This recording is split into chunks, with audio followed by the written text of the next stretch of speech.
discuss enhancing engagement through discourse and rich task. And this session will be a quick overview, and then you'll have content-specific sessions this morning, and then we'll have our teacher showcases this afternoon. And you are in for a treat with those teacher showcases because they are fabulous. I got to review some of them last night. So our goals for today is, how do we develop rich tasks for NTI? How do we balance the synchronous and asynchronous work? And how do we engage students in authentic collaboration and discourse? All of these are very hard to do through distance learning. And so we want to provide you with some strategies and some things to think about to help you as you continue in this NTI world.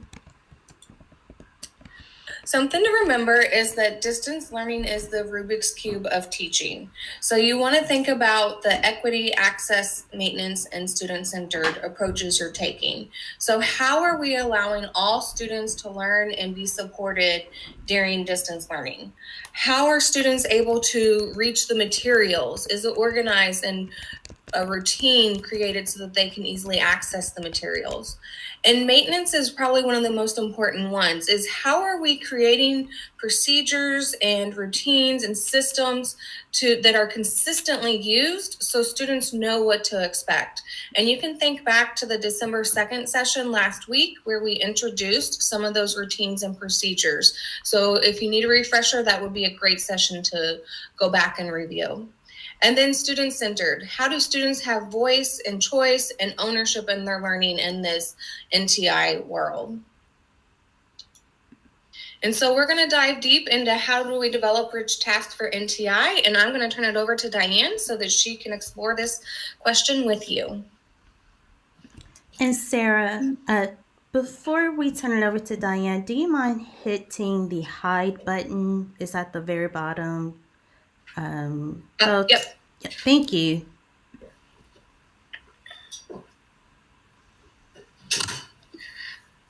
Great. So first we're going to talk about rich tasks. And when we think about rich tasks, we're thinking about things that are in the upper level of Bloom's taxonomy from apply on up. We're looking for tasks that are kind of based on that UDL kind of principle so that they're accessible. We want them to intrigue learners. We want them to draw them in and have multiple ways to demonstrate that success criteria. We also want those tasks to be something where you're not going to see the exact same answer over and over again.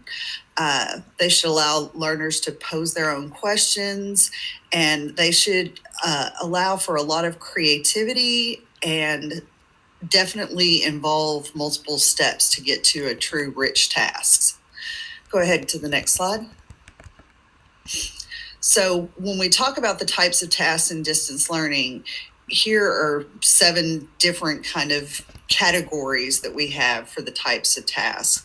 And when you think of a task in distance learning, you're also thinking of the kind of stuff that brick and mortar that we used to have to teach, like what the procedure is to go sharpen a pencil or go to the bathroom. So we have to teach ways to get support. We have to teach how to do collaboration. We have to teach synthesis or writing, discussions. So a rich task is going to take in parts of these types of tasks in its full spectrum to get to fruition. Go ahead. So here are a couple of task examples. The first one is from science and the second one is from ELA. We're going to take just a minute, and you can always use the power of pause to look back at these. And we're going to think about which pieces should be synchronous and asynchronous and why.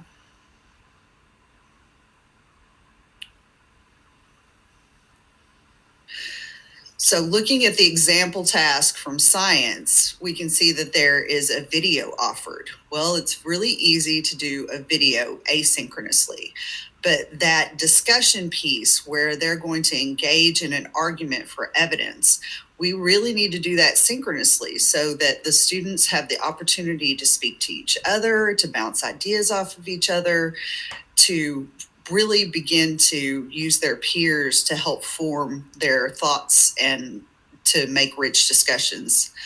And similarly with the ELA, the questions that they're doing asynchronously is really going to help them have a rich discussion synchronously when they meet via Zoom. Next slide, please. So when you're doing strategic planning with those different types of tasks, you want to think about what the topic could look like, how we can ensure this is student-centered and aligned, and what challenges may arise. So our goal for students is kind of what we think of in ELA and different things as a bigger task, and like a checkpoint task, an end task. But the ways that we're getting there are all of those other different tasks like introduction and due materials and discussion. On the right, we have some resources that you can use to help you create these subtasks and to help you think about your larger, richer tasks. Go ahead, next slide. Really, when you think about distance learning, you want the tasks to be something where the students are in the driver's seat and you're in the back seat. You're a backseat driver, and this is one of those cases where it's a really good thing. You want to start small. You want to release the responsibility so that they eventually become the experts and can drive that car all the way. Next slide. Here are some of the questions to consider when you're designing tasks. We want to design tasks that all the students can access. We want to make them predictable and consistent. So we want to have a routine and procedure, and again, refer back to last week. How can we support students when they're working on tasks? So what extra supports might need to be in place? And how can we make the task creation replicatable and sustainable? Next slide. Back to you, Sarah. Thank you. So that takes us through how to develop rich tasks for NTI. And now we're going to look at how to balance which tasks are going to be synchronous and which ones would be great for asynchronous work. And so there's 4 pillars of distance learning. There's synchronous teaching, asynchronous teaching, feedback and assessment, and culture and relationship nurturing. So these 4 pillars are essential for creating that classroom community and getting those rich tasks completed in distance learning, and they all require time. And so we're going to dive a little deep into what some schedules look like and how we can balance all these 4 pillars. And so with distance learning, there's 2 ways of learning. You have your synchronous learning and you have your asynchronous learning. So synchronous would be like in the moment, kind of like when you're cooking a steak. You got to be there to watch what it's doing, flip it, make sure it doesn't burn. So synchronous is we're kind of working on the same task at the exact same time. Now, we don't have to be in a Google Meet to be doing that. We may all be on a Google Doc and working synchronously on the same task at the same time. So synchronous, remember, means same task, same time. Where asynchronous is slow and steady, kind of like a soup or a stew. So asynchronous, we could be working on the same task, but everybody's working on it at a different time. There's also the possibility that they're working on different tasks at different times. It just depends on the type of rich task that you're assigning for students to complete. And so the hard part is finding that balance and being consistent in its use so that we develop that routine for students and parents and families so that they can get used to what does distance learning look like. And the balance, it's going to take a little bit and some trial and error, but I know that you all can do it. And we're going to share some schedules to help you kind of get thinking and how we balance those sessions. So when designing distance learning, there's several questions for you to consider. When are we asking students to work at their own pace and leverage real-time moments for learning?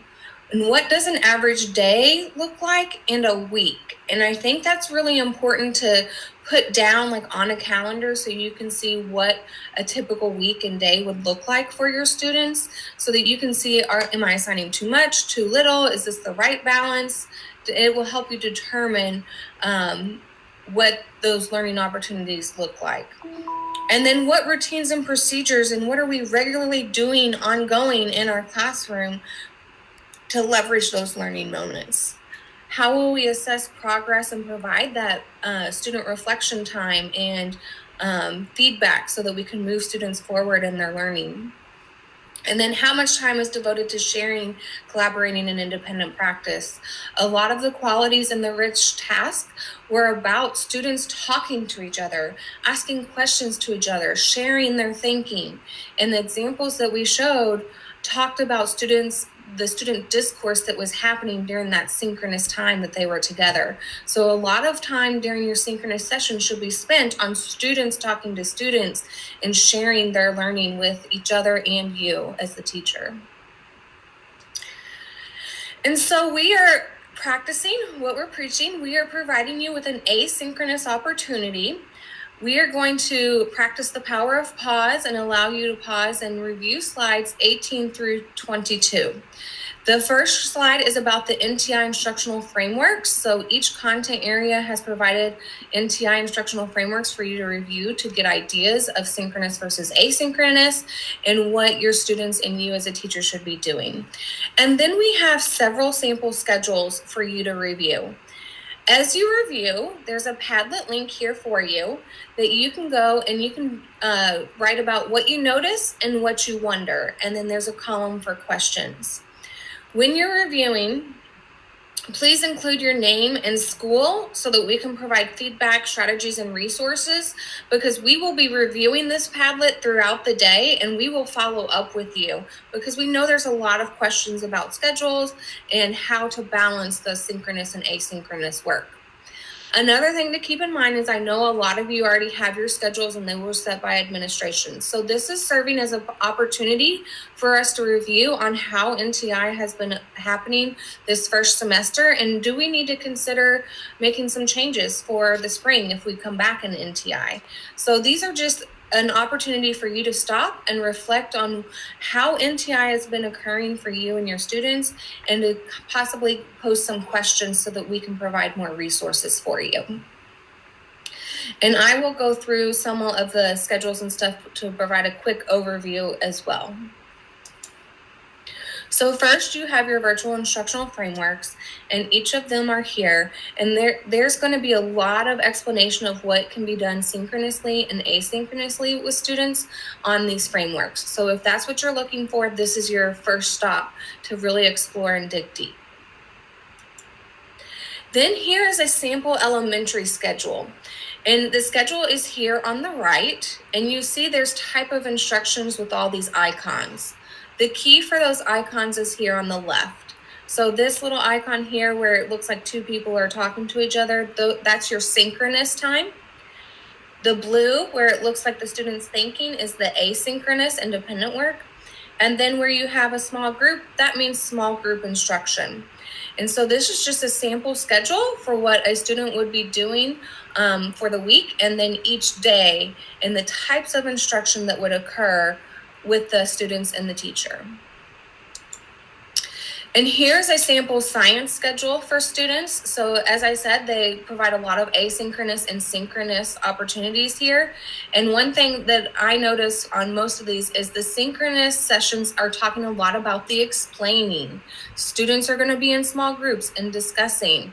So this is a great opportunity for you to look at how am I balancing the synchronous and asynchronous work in a science classroom. And then here's a social studies example. And the asynchronous you see is how to prepare for that synchronous session. And it gives you some examples and sources for you to look at. And then the synchronous is all about engaging with the question and the sources and communicating their discussions with each other. Here's a sample ELA for 6th through 12th grade. So you have your week Monday through Friday. It shows you how you have your opening activity with your guiding purpose, and those may be done asynchronously. Then your explore and apply, where they're discussing, is where you're going to have your synchronous time so that they can discuss with each other, and then your synthesize and reflect. And these are great opportunities here. They have the examples of the tech tools that you can use to engage in each of those pieces. And here is a sample math schedule for students. And you can see how we layered in the 3 pieces that are important: the social emotional learning, the process, so the students setting goals and providing time for self-reflection, and then the academic piece. The green is your asynchronous opportunities, and the blue are your synchronous opportunities. And then it's also important to take care of ourselves during distance learning. And so this is a sample math schedule for teachers that is based on slide 19. So how are you structuring your time during the day so that you make sure that you keep a balance for yourself? And so that takes us through how do we balance synchronous and asynchronous work. So please use that Padlet to tell us what you notice and what you wonder, and we will get back with you with the resources, strategies, and resources that we have. And now I'm going to turn it over to Melisa, who's going to talk about how we engage students in authentic collaboration and discourse. Yes, good morning, everyone. So, it is absolutely critical that during NTI we are incorporating opportunities for collaboration and discourse for students. I'm going to discuss right now this particular graphic here in terms of a sample class discussion guideline. Although there are several others that are out there, and all of the instructional leads for your content areas, you can reach out to them for additional resources. But first and foremost, you need to have a specific discussion model and practice with students. Exactly, for example, what will class discussion look like? Class discussion will primarily happen synchronously, though there are ways that students can participate, collaborate on discussions asynchronously. But take into account, one, how are you going to hold students accountable in this learning community in NTI? What behaviors and actions are the students expected to follow? How will you hold students accountable in the knowledge? So what is it that you want students to learn from those discussions? How will the students exhibit rigorous thinking in the class discussions? What kinds of prompts or types of tasks will they be asked to do within those particular class discussions? So again, this chart is just one way around class discussions to get you, the teacher, started in thinking about the structure and expectations for class discussions. Every teacher should have a system, aka those routines and procedures for sharing places and digital tools and strategies that'll help engage students in authentic collaboration and discourse. You can refer back to our December 2nd session for specific routines and procedures. But when it comes to authentic collaboration and discourse, here are some questions that need to be answered in order to create a sharing system for collaboration and discussion. So how can we set norms and expectations? What types of norms and expectations for communication and collaboration are needed? How can students communicate with me, the teacher, at a distance, whether that's synchronous or asynchronous? How can students collaborate efficiently and effectively with each other in distance learning? That gets at specifically what types of tools are going to be utilized for the students to communicate and collaborate with each other. How can students get feedback from me, the teacher, or peers at a distance? How can we increase opportunities for students' voice? And how can students communicate with each other for support and shared ownership? When beginning to provide collaborative opportunities for collaborative work and for discussions, remember to use a gradual release model to develop those routines and procedures. Start more teacher-centered. Model the tool and make videos showing how to use them first. Pick a specific day and time for synchronous learning to pilot those with students. Have them practice. Ask for the reflections on how well that worked. Bring students in from passive to active collaboration and communication. Here's one example of a tool used by a math teacher to get peer feedback on student work. Always consider the age appropriateness of any digital tool. Will the tool be used for synchronous learning, asynchronous, or both? For upper elementary, middle, and high school students, they could probably use the comment feature on Google Slides or on shared Google documents to communicate and collaborate. Again, model and practice any tool with students. Other tools that teachers are using for student discussion and collaboration include breakout rooms in Google Meet or Microsoft Teams, the chat boxes, the Jamboard, interactive Google slide decks, or other interactive Chrome slide extensions such as Pear Deck.